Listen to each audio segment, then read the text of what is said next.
का स्वागत है। आज हम बात करेंगे कोसी नदी की। इसे हम बिहार का शोक कहते हैं। आप जानते हैं कि उत्तर बिहार में कोसी हर साल लगभग तबाही लाती है। आप इंडिया का भौगोलिक मानचित्र ड्रॉ करेंगे तो आपको समझ में आएगा कि क्यों क्यों ऐसा है, क्यों इसको हम लोग। आप भारत का सही तरीके से अगर आप मैप ड्रॉ करेंगे तो फिर आपको ये चीज़ें क्लियर होंगी। ठीक है, ये वाला हिस्सा नेपाल है, आपको पता है। ये वाला हिस्सा नेपाल है। नेपाल के साथ भारत की सीमा लगती है, हजारों किलोमीटर की सीमा लगती है। नेपाल पहाड़ी वाला क्षेत्र है। यहाँ जम्मू कश्मीर से यहाँ नेपाल होते हुए ये हिमालय श्रृंखला है और यहीं से कोसी नदी निकलती है। कोसी नदी बिहार के कुर्सेला में गंगा नदी से मिलती है। ये गंगा की सहायक नदी है। ये गंगा है जो गंगोत्री ग्लेशियर से निकल करके ये उत्तर प्रदेश बिहार होते हुए बंगाल जाती है। तो बिहार में कुर्सेला एक जगह है, कटिहार जिले में पड़ता है ये। तो कुर्सेला में कोसी नदी गंगा की सहायक नदी बन जाती है और यही कोसी भयानक तबाही लाती है हर साल। तो उत्तर भारत के आर्थिक रूप से पिछड़ेपन का ये बड़ा कारण है, पलायन का बहुत बड़ा कारण है। तो आर्थिक पिछड़ापन, पलायन आप अक्सर देखते होंगे गर्मी के समय में जब धान रोपने का समय आता है तो आप देखेंगे कि रेलवे स्टेशन पर हजारों लाखों आदमियों की भीड़ होती है और वो ट्रेन में बिल्कुल जानवर की तरह ठूस ठूस के पंजाब और अन्य राज्य जा रहे होते हैं। क्यों? क्योंकि वहाँ पर उस समय धान रोपने का, गेहूँ बोने का समय होता है। तो लोग धान रोपने के लिए उस सीजन भर के लिए पंजाब की यात्रा करते हैं और वहाँ से धान रोपने के बाद उन्हें कुछ पैसे मिलते हैं तो फिर वापस वो घर को लौटते हैं। तो ये पिछड़ापन, ये पलायन के लिए बहुत हद तक कोसी जिम्मेदार है और कोसी से जुड़ी हुई जितनी परियोजनाएं हैं वो जिम्मेदार है। ऐसा लगता है कि बिहार का शोक कहने का मतलब ये कोई प्राकृतिक आपदा है जिस पर मानवीय हस्तक्षेप नहीं होगा, लेकिन बिल्कुल भी ऐसा नहीं है। आप कोसी को जब 1953 में 1953 में जवाहरलाल नेहरू प्रधानमंत्री थे, उस समय ही नेपाल से बातचीत कर एक संधि के तहत कोसी नदी को पूर्वी और पश्चिमी तटबंध के भीतर बांधा गया और बिल्कुल गड़बड़ फैसला था वो। आगे चलकर आप जानते ही हैं कि 8 बार उस तटबंध में अलग अलग तरह से तटबंध हुए और अलग अलग जगह पर 8 बार तटबंध टूटा है और 8 बार तटबंध टूटने से भयानक तबाही हुई है। लाखों लोगों की जान गई है, रातों रात जमीन पानी में समा गया। तो जितना फायदा होना था उससे ज़्यादा नुकसान हो गया है इस प्रोजेक्ट से। तो क्या ये प्राकृतिक आपदा है? हाँ, ये बात सही है कि कोसी नदी अपना मार्ग बदलने के लिए बहुत कुख्यात है। ऊपर से ये जल शांत दिखता है लेकिन भीतर से ये मूव कर रहा होता है, मूवमेंट होता है और ये मिट्टी के कटाव का कारण बनता है। लेकिन क्या इतने भर से ये प्राकृतिक आपदा है? क्या मानवीय टेक्नोलॉजी, आज अपनी टेक्नोलॉजी इतनी इनरीच हो गई है, समृद्ध हो गई है, तो क्या ये इसको बेहतर तरीके से प्रबंधित नहीं किया जा सकता? तो बिल्कुल किया जा सकता है। आपको एक वाकया याद होगा, उस समय 90s के समय लालू यादव बिहार के मुख्यमंत्री थे और ऐसे ही कोसी ने तबाही मचाई थी। तो जब उस पर जांच कमेटी बैठी और बाद में रिपोर्ट पेश किया गया तो रिपोर्ट में लिखा था कि चूहों के लगातार आक्रमण करने की वजह से बांध में, तटबंध में छेद हो गया, जिस वजह से इतनी भयानक तबाही हुई। बताइए कितनी शर्मनाक बात है कि जिसमें हजारों गांव उजड़ जाएं, लाखों आदमियों की जमीन चली जाए, पानी में कट जाए, जीवन भर का उनका जो भी आर्थिक साधन है वो सब लुट जाए, पिट जाए। और इतने शर्मनाक तरीके से ऑफिसर और नेता को बचाने के लिए, प्रशासन खुद को बचाने के लिए एक ऐसी रिपोर्ट बनाता है जिसमें ऐसा कहा जाता है कि चूहे के आक्रमण करने की वजह से तटबंध को नुकसान पहुंचा। तो फिर उस समय इंजीनियर क्या कर रहे थे? ठीक है, ये चीफ इंजीनियर की रिपोर्ट है, आप गूगल पे देख भी सकते हैं। तो अब कोसी नदी का क्या इतिहास है और आज भी ऐसा क्यों है? 2012 में जब महासेतु बना तो इसकी वजह से भी कहते हैं कि नदी ने अपना मार्ग बदल लिया और 50 गांव फिर से तबाह हो गए। तो ये विकास है या क्या है, या विकास के नाम पे ये ठगा जा रहा है। क्लिप दिखाते हैं कोसी नदी का इतिहास, इसके प्रभाव और इसने किस तरह से हमारे जीवन को बदला।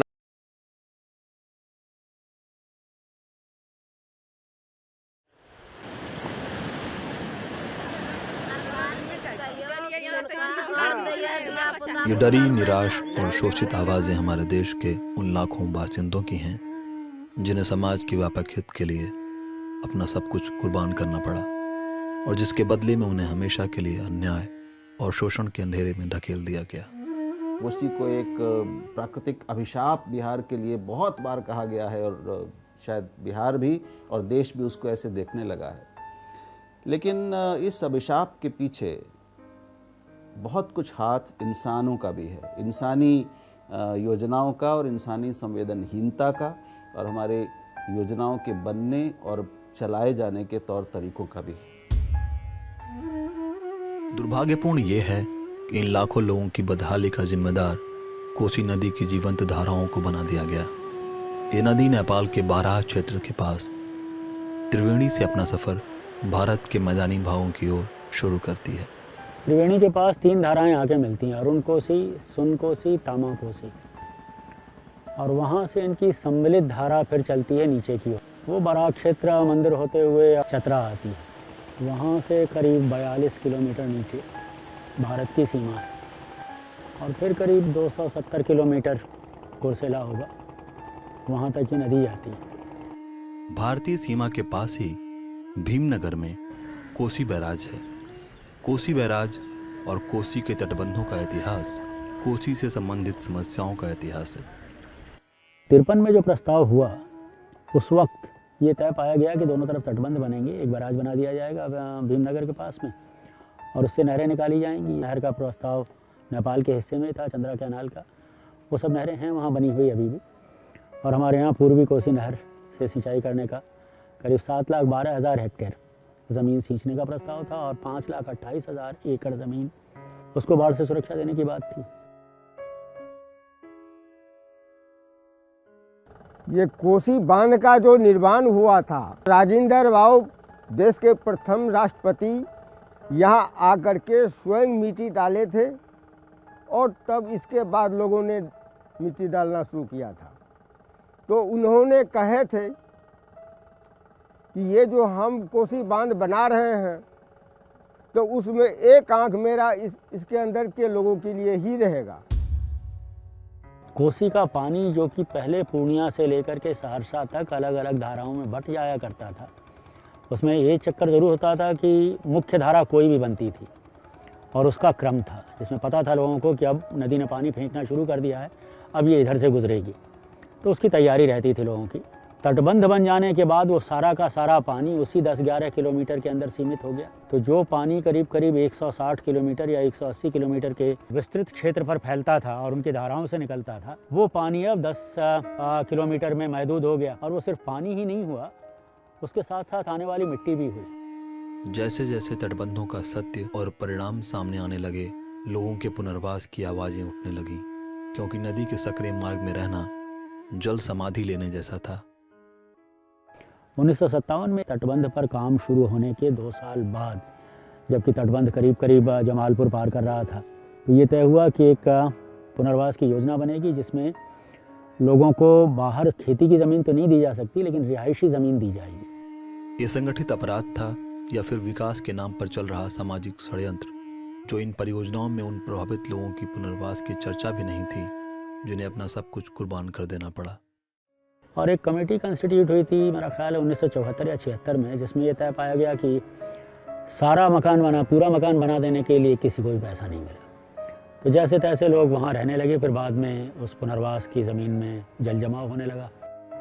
दुनिया के सबसे बड़े लोकतंत्र में लाखों लोगों के साथ हो रहे अन्याय को एक बार राष्ट्रीय मानवाधिकार आयोग ने गंभीरता से लेना जरूर चाहा, पर यह मुहिम बहुत देर तक नहीं चल सकी।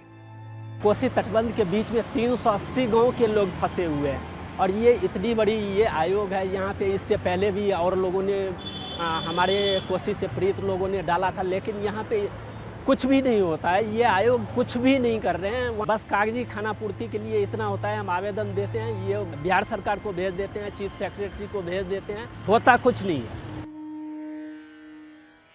तटबंधों के निर्माण के बाद नदी के साथ क्या हुआ और इसके क्या दुष्परिणाम हुए, इस पे विशेषज्ञों का मत बिल्कुल साफ और सीधा है।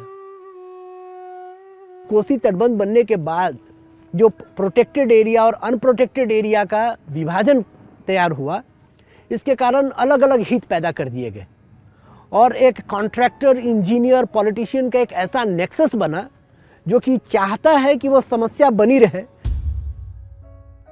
1962 में जब दिल्ली IIT ने वो स्टडी की थी और उसी स्टडी को 1974 में रिपीट किया गया। उस अध्ययन से पता लगता है कि जो निचला इलाका है कोसी का, कोपड़िया के आसपास से, महर्षि से कोपड़िया के आसपास का, वो करीब हर साल 12 सेंटीमीटर की रफ्तार से ऊपर उठ रहा है। अगर नदी का लेवल आसपास की ज़मीन से ऊपर उठने लगे तब तो वो फैलाने का काम करेगी। हमारा अपना मानना है कि इस योजना ने नदी को धर्म भ्रष्ट किया। अगर नदी का धर्म पानी की निकासी है तो नदी को धर्म भ्रष्ट किया। अब वो निकासी के बदले पानी फैलाने का काम करती है। ये एक इरिवर्सिबल डैमेज है। पूरा हमरा सबके धान तान आनंद बधवा छले, बांध नहीं छले तो पानी तान नहीं छले, राहर मरुआ धान कुर्थी सब कुछ उपजे छले, रोप करे छले। आई बांध भेला से हमरा सबके दुर्गंजन भए गेल, घर में उपाय नहीं रहिए। एक देख लियो, एक सिरकी धान नहीं भेल, भूखे मरैत रहे छे। दोनों उस पार का भी आदमी का दिक्कत है और इस पार का भी आदमी का दिक्कत है। लास्ट में घरे घर पानी घुस जाता है तो रहने का साधन तो कहीं है नहीं। ये बांध पर आते हैं तो बांध पर आने का बाद जो है थाना पुलिस आते हैं, बहुत से आदमी आते हैं, आकर के खाली करवा देते हैं। खाली कराने के बाद आप क्या किया जाए, मजबूरन 10 तो गाली सुनकर, बात सुनकर, फिर भी इसी पर गुंजाइश किया जा रहा। जब हम बात करते हैं किसी एरिया को डेवलप करने की, तो एक हम लोग को होलिस्टिक अप्रोच रखना पड़ता है कि हम क्या बना रहे हैं और हम क्या तोड़ रहे हैं। अभी तक हम लोगों ने जो कोसी को 2 बांधों के बीच में रखने का प्रयोग किया है वह विफल हो गया है। बांध बांधने से इतनी दिक्कत है, इधरों भी पानी उधरों भी पानी। कहता है जे झंझारपुर टूटने वाला है, किरतपुर टूटने वाला है, तो हम लोग का डर होता है जो पानी चला रहा है, एकदम फुल हो पानी, तो फुल हो रहता है, और डर होता है जब आप तो टूटेगा तो हम लोग डूब जाएंगे। तो भागते हैं बांध पर, भागते हैं बांध पर के सर, भागते हैं दरबार मार्ग को, बांध पर को। वहाँ जो समुंदर में आते हैं सर, तो वहाँ पर गिर जाते हैं। कितना बूढ़ा लोग गिर जाता है, कितना बच्चा सब गोदी में लेकर को जो भागती है लड़कोरी सब, कितना के बच्चा जम डूब जाता है। विकास के नाम पर जो कोसी तटबंध बनाए गए, उसका नतीजा है कि वो दुर्गति 10 लाख लोग भोग रहे हैं। बांध बनने के बाद तो हम लोगों पर 50 वर्षों से पानी ही ढाता जा रहा है। मरीज यदि खटिया पर उठा करके 24 घंटे में पानी से लड़ करके उसको, तब तक वो मरीज भी दम तोड़ देता है। तो हमारे राजेंद्र बाबू जो वादा किया था कि यदि एक आंख ये बांध के भीतर वालों पर रहेगा तो एक आंख हमारा पूरे हिंदुस्तान पर रहेगा, लेकिन हमारे हिसाब से राजेंद्र बाबू को आंख में मोतियाबिंद हो गए। वर्तमान में तटबंधों के बीच गांव की आबादी पहले से कई गुना बढ़ गई है। यानी 380 भारत के और 34 नेपाल के, कुल मिलाकर के 414 गांव।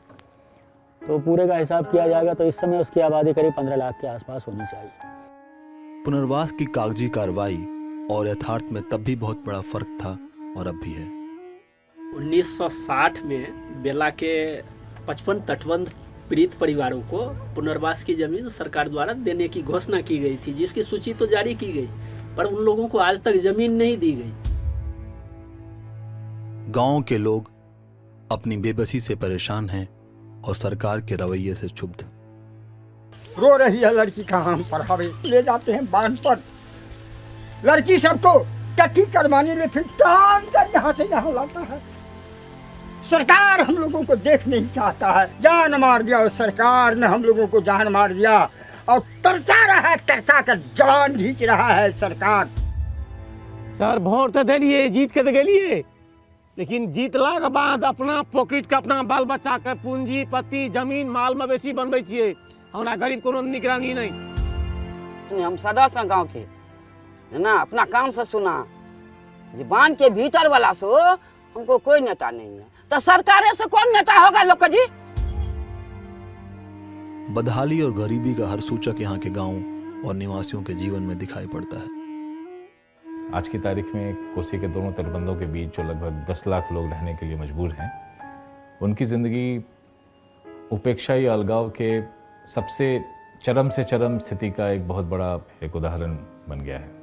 आप अलगाव का कोई उदाहरण लें, बदहाली का कोई भी सूचक, चाहे वो मजबूरीवश पलायन करने की बात हो या मातृ मृत्यु हो, शिशु मृत्यु हो, बंधुआ मजदूरी, कालाजार हो, विकलांगता हो, मेरे ख्याल से इन सभी सूचकों पे ये एक इलाका है जो बहुत ज़्यादा बदहाली को दर्शाता है।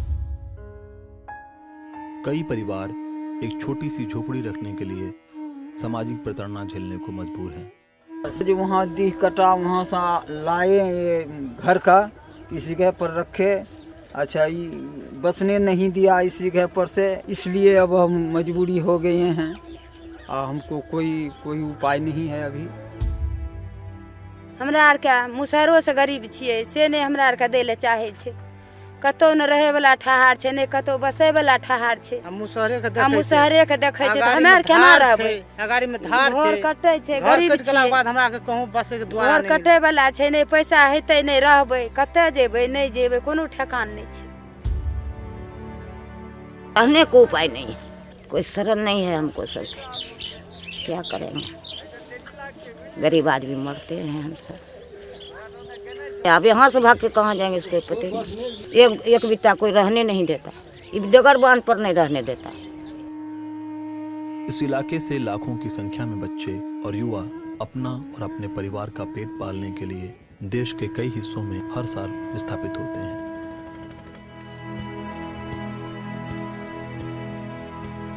बेटा का बेटी का भेजता है पंजाब, कमा कर लाते हैं तब खाते हैं बांध के भीतर वाला। सरकार से कोनो कानून है? अभी आया आप लोग सब, तो हमको लोग सबको दुख बांटेगा? नहीं बांटेगा।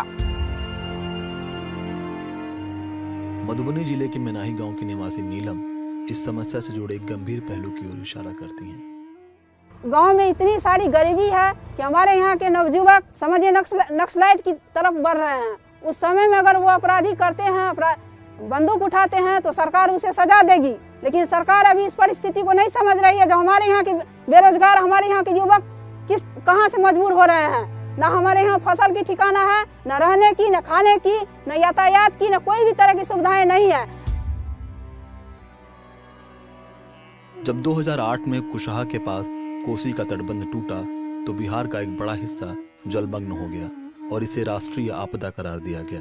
पर कोसी के तटबंधों के बीच रहने वाले लोगों के लिए परिस्थिति नई नहीं थी। कुशहा में जो हुआ वो हम लोगों ने देखा है, सभी ने देखा है, उसकी याद ताज़ा है। लेकिन उसके पहले 7 बार ये और तटबंध को तोड़ चुकी है। पहली बार 1963 में, जिस साल ये बैराज बना था, 31 मार्च को उसका इनाग्रेशन हुआ, और जुलाई के महीने में 20 जुलाई के आसपास नदी ने डलवा के पास पश्चिमी तटबंध तोड़ा। फिर 1968 में, उसके बाद 71 में टूटता है भटनिया के पास में, 80 में टूटता है बहुअरवा के पास में, 84 में नौहट्टा में, 91 में फिर जोगिनिया नेपाल में, और 2008 में फिर नेपाल में, 3 बार नेपाल में, और 5 बार भारतवर्ष में तटबंध टूट चुका है। अभी जो 2008 में कुशहा टूटा, उसके लिए सरकार ने पूरे विश्व को उतार दिया वहाँ। लेकिन आज हम लोग जो 50 वर्षों से डूब रहे हैं, उस पर कोई नहीं उतारा जाता। सिर्फ कभी काल किस्मत के रूप में रिलीफ दे दिया जाता है, एक बोरा चावल साल भर के लिए। क्या कभी इतने सालों में, इतने दशकों में, वो जो 12 से 15 लाख लोग जो तटबंधों के बीच रहते हैं और बार बार प्रभावित होते हैं, उजड़ते हैं, मरते हैं, टूटते हैं, उनको इस सोच की प्रक्रिया में, इस निर्णय प्रक्रिया में शामिल किया गया है?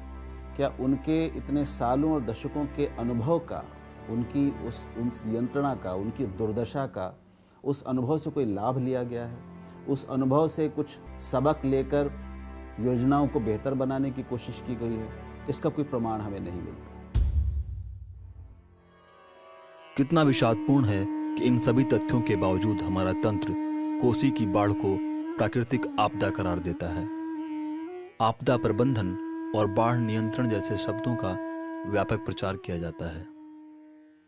कोसी प्राधिकरण भी है, कोसी बजट भी आता, कोसी का फंड भी आता, सिंचाई विभाग भी आती है, लेकिन ये सारा कुछ जो है ये फाइल में रहते, या जमीन पे कोई इसका असर दिखता नहीं।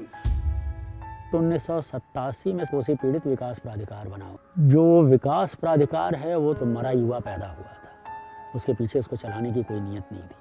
तो इस योजना से जो कुछ भी फ़ायदा हुआ, किसको हुआ, क्या हुआ, वो एक विचारणीय प्रश्न है। कि वो जो तटबंध बने थे उससे कहा गया था कि 2,14,000 हेक्टेयर ज़मीन को बाढ़ से सुरक्षा देंगे। आप सरकार के रिकॉर्ड्स खंगालिए तो कहेंगे कि 1,82,000 हेक्टेयर ज़मीन जल जमाव ग्रस्त है कोसी में, पूर्वी तटबंध के पूरब में, और 93,000 हेक्टेयर ज़मीन पश्चिमी तटबंध के पश्चिम में, वो जल जमाव से ग्रस्त है, और करीब 1,20,000 हेक्टेयर ज़मीन तटबंध के अंदर गई। तो इन सबको जोड़िए तो जितना इलाका सुरक्षित होने वाला था उससे दुगना तबाह हो गया। अब निकाल लीजिए आप अपना बेनिफिट कॉस्ट रेशियो। ऐसा नहीं है कि लोग बाढ़ नियंत्रण और आपदा प्रबंधन के छलावे को समझ नहीं रहे हैं। रिलीफ लिख कर ले गया है, बात सर रिलीफ ले गया, लिख कर फुसलाया, रिलीफ। सरकारी तो कुछ नहीं दिया, आखिर तक कुछ नहीं दिया है। देवो किया तो एक बड़ा को चावल आती गेहूँ दे दिया, बस वो दिन से बंद कर दिया। साथ ही कहा आप बैसिए यहाँ पर, आपको पुनर्वास मिलेगा, ऐसा मिलेगा, वैसे मिलेगा, जना कुत्ता को रोटी देता है वैसा हम लोग को कहता है। कुशहा की आपदा के बाद एक बार फिर से साफ हो गया था कि दोषी कौन है। फिर भी समस्या के मूल कारणों पर चर्चा करने से सारे सरकारी विभाग कतराते रहे। यहाँ पर डिसास्टर मैनेजमेंट का इंस्टीट्यूट खुलेगा, अथॉरिटी बनेगी, सब कुछ होगा, लेकिन जल संसाधन विभाग जो कि उसका कर्ता है, सारी चीज़ों का कारण है, वो कभी उसमें शामिल नहीं होता। तो एक डिपार्टमेंट सरकार का प्रॉब्लम क्रिएट करता है, उसको खड़ा करता है, और दूसरा डिपार्टमेंट उसका समाधान खोजने की कोशिश करता है, और इन दोनों के बीच में कोई डायलॉग जहाँ तक हम जानते हैं नहीं है। डिसास्टर मैनेजमेंट वाले से पूछिए कि वो पिछले साल 5 सालों से क्या कर रहे हैं, तो बोलेंगे हम लोग अर्थक्वेक पर हाउस बिल्डिंग के लिए अवेयरनेस जनरेशन कर रहे हैं। क्या तुमको अपनी प्रायोरिटी मालूम नहीं है क्या? तुम्हारा लास्ट अर्थक्वेक 1988 में हुआ था, उसके पहले 1934 में हुआ था, और जिस दिन अब आएगा उस दिन कोई विद्या काम नहीं आएगी। इतने दिनों से डिसास्टर प्रिपेयरनेस और ये सब नौटंकी की इन लोगों ने। कुशहा में जब टूटा तो नावें नहीं थी। जो सेकंड इरिगेशन कमीशन की रिपोर्ट है बिहार की, वो कहती है कि 92,800 एकड़ फुट ज़मीन मिट्टी हर साल औसतन कोसी के पानी में आती है। अगर इतनी ज़मीन का, इतनी मिट्टी का आप एक मेड़ बनाएं 1 मीटर ऊंचा और 1 मीटर चौड़ा, तो ये भूमध्य रेखा के 2.5 चक्कर काटेंगे। तो ये बड़ी अजीब सी बात है कि उस मिट्टी का क्या करेंगे, उसकी तरफ किसी का ध्यान नहीं। कमला नदी का जो तटबंध से वहाँ से जो बालू आई है, और कोसी की बालू से ये ज़मीन जो वाटर लॉक ज़मीन थी, बिल्कुल गीली ज़मीन थी, 10-15 फीट ऊंची हो गई है। अगर समग्रता से देखा जाए तो और भी परियोजनाएं हैं जिनका कोसी की बाढ़ और सिल्ट इकट्ठा करने की समस्या से सीधा संबंध है। कोसी गंगा की आखिरी सहायक नदी है, और कोसी के मिलने के कुछ ही समय बाद फरक्का आ जाता है, वहाँ पानी रुकता है। नतीजा ये है कि कोसी की जो धारा ऊपर से आई होती है, तेजी से आई होती है, उसको अड़चन आता है, इसलिए उसके सिल्ट छोड़ने की रफ्तार बढ़ती है, और फिर धारा बाढ़ के समय में जब अधिक पानी होता है तो उसको चौड़ा होना होता है, जो सिल्ट के इकट्ठा होने से उसकी जगह उसके पास कम होती है। ये भी कारण है कि तटबंधों पर दबाव बढ़ता है। पहले जब फरक्का बराज नहीं था तो गंगा नदी में बाढ़ के समय 100 फीट से लेकर 200 फीट तक नेचुरल प्रोसेस में डिसिल्टिंग हो जाती थी। लेकिन जब से ये बराज बना है, डिपोजिशन हो रहा है सिल्ट का, और होते होते इतना ज़्यादा डिपोजिशन हो रहा है कि इरोजन होता है, कटाव होता है, बाढ़ का प्रकोप होता है, और जब गंगा में पानी ज़्यादा हो जाता है तो बैक वाटर जाता है, कोसी में जाता है। ऐसा नहीं है कि सिर्फ इतिहास में शुरू की गई परियोजनाओं का कहर ही यहाँ की जनता को झेलना पड़ा। मझारी से लेकर के परसौनी तक जो सुरक्षा बांध गया है, इनका इन्फॉर्मेशन हम लोगों को कुछ नहीं मिला, और अपने मनमानी से इंजीनियर लोग यहाँ पे आए और दूरबीन वगैरह लेके आए थे जिससे माप करना था उन लोगों को, और मन मर्जी करके गए, और जिनका कारण मुझे ये भोगना पड़ा, हम पूरे समाज को, जो नदी में घर तो कटिए गया, बशर्ते जमीन भी कट गया। 2010 में एक ओर बिहार में जहां सूखा घोषित कर दिया गया, वहीं दूसरी ओर महासेतु परियोजना के चलते कई गांव कोसी नदी में बह गए। सुखाड़ घोषित कर दिया सरकार ने, और हम लोगों के तरफ बाढ़ आ गया। ये जो महासेतु के लिए जो ये क्लोजर बांध बनाया गया है, इसके बाद से हम लोगों के गांव में जो है पानी भर गया। ढोली है, ढोली में आपको डेंगराही, मावड़ा, लगुनिया, कटैया, झौड़ा ये सारे गांव है। हमारे बनेनिया में औरी, सनपथा, टेना टोला, नेहालपट्टी, गोट बनेनिया, ये सब सारा जो है बह गया। कोसी नदी पर एक महासेतु बनाने की परियोजना, तो ये परियोजना काफ़ी महत्वाकांक्षी है, शायद बहुत लोगों के लिए महत्वपूर्ण भी है, लेकिन इसके कुछ तकनीकी पक्ष हैं जो चिंताजनक हैं। कोशिश एक ये हो रही है कि कोसी नदी को, जो एक बहुत ही व्यापक और भयावह नदी है, जो हमेशा अपनी मार्ग बदलने के लिए जानी जाती है, उसे 2 किलोमीटर से भी कम, एक लगभग 1.8 किलोमीटर के एक संकरे मार्ग से होकर गुजारने का प्रयास किया जा रहा है। नदी को इस बहुत ही संकरे मार्ग से गुजारने की कोशिश की वजह से पानी का स्तर काफ़ी बढ़ जाता है कि ये स्तर इतना ज़्यादा हो गया कि लगभग इस महासेतु से सटे लगभग 45 गाँव के लगभग 50,000 लोगों को अचानक ही अपना घर बार छोड़कर उन्हें दूर दराज के इलाकों में रास्तों पर और बांधों पर शरण लेने की स्थिति बन गई। लगभग 45 गांव पूरी तरह से पानी के अंदर आ गए और इसके लिए उन्हें किसी तरह की पूर्व सूचना या इससे जो क्षतियां हुई उनके एवज में किसी तरह के मुआवजे की पेशकश नहीं की गई। हम लोग को पता ही नहीं चला जो कब पानी छूटा, क्या हुआ नहीं हुआ। जब अचानक पानी आया, बाढ़ आया तो कितना घर डूब गया, कट गया, भस गया, आदमी कितना कट गया, कितना भूख से मर गया, बहुत कोई लेकिन देखने वाला नहीं है। आज भी तटबंधों के भीतर के गांव देश के प्रतिष्ठित सरकारी विभागों की अवहेलना के शिकार हैं। इस पुल को बनाने में central water and power research station Poona, national highway, railway, Ganga flood control commission, फिर central design organisation, water resource department, government of Bihar, ये इतने बड़े बड़े एजेंसी इन्वॉल्व हैं इस पुल के बनाने में, जिसके ऊपर में पूरे देश की विकास की जिम्मेदारी है। अब देखिए ये लोग पुल जो बना रहे हैं, 2 से 3 साल लगाया है इन लोगों ने स्टडी करने में। इस स्टडी में तटबंध के भीतर करीब करीब 10 लाख लोग हैं। उस स्टडी रिपोर्ट में कहीं भी एक शब्द नहीं है कि तटबंध के भीतर जो गांव है, जो लोग हैं, उसके ऊपर क्या इम्पैक्ट होगा। ये इनका एटीट्यूड है। भगवान जाने कि ये राष्ट्र स्तर पर किस तरह के काम करते होंगे। मुझे तो लगता है कि इनके काम करने की जो प्रोसेस है, मेथड है, कल्चर है, उसकी जांच होनी चाहिए। हमारे ढोली पंचायत में करीब 5-6 बच्चे डूबे हैं और यहाँ बनेनिया में भी 2-3 बच्चे डूब गए। कि इतने बड़े लोग 50,000 आदमी, जब तक हमको पुनर्वास की व्यवस्था सरकार की ओर से नहीं किया जा सकता, हम लोग कहाँ अपना सर छुपाएंगे। ये गवर्नमेंट इंडिया के आदमी आते हैं और बोलते हैं कि इसको खाली करो, तो फिर मैं कहाँ जा सकता हूँ अपने बाल बच्चा को लेकर के। ये आप सुन लीजिए कि हम लोग क्या बिहार के रहने वाले नहीं है, भारत के वासी नहीं है, फिर हमारे साथ सौतेला व्यवहार क्यों।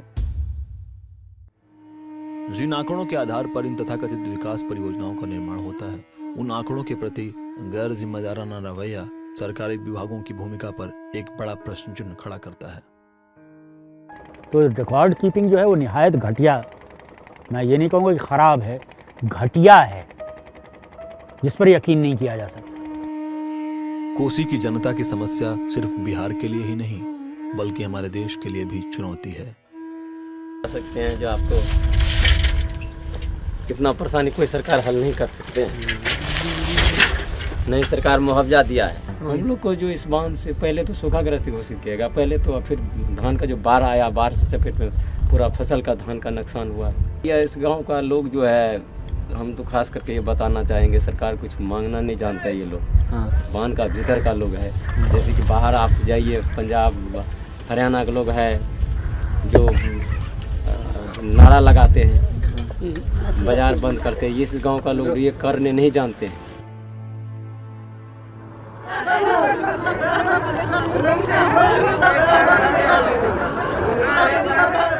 तेजी से विकास के पथ पर अग्रसर हमारे देश को शायद इन लोगों की आवाज सुनाई नहीं देती। बिहार के इतना बड़ा सरकारी अमला है, बिहार के इतने संवेदनशील राष्ट्रीय अंतर्राष्ट्रीय स्तर पर प्रसिद्ध और सम्मानित मुख्यमंत्री हैं, इसका जवाब क्यों नहीं खोजा जा सका है? ये बड़े सवाल हैं। उम्मीद करता हूं कि बिहार का नया निज़ाम, बिहार को चलाने बनाने वाले लोग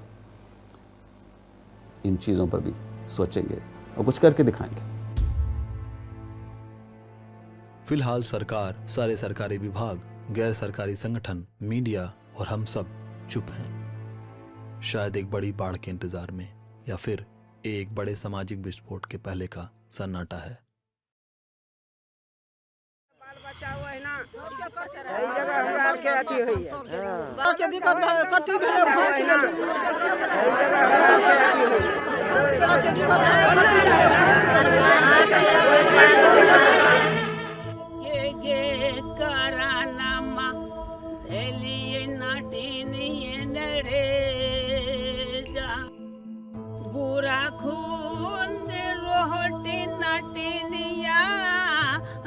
लोटा पानी रे जान जान नाटानी गई तोरा यहाजू मिले तो सीना दुआरे बिन रे जान।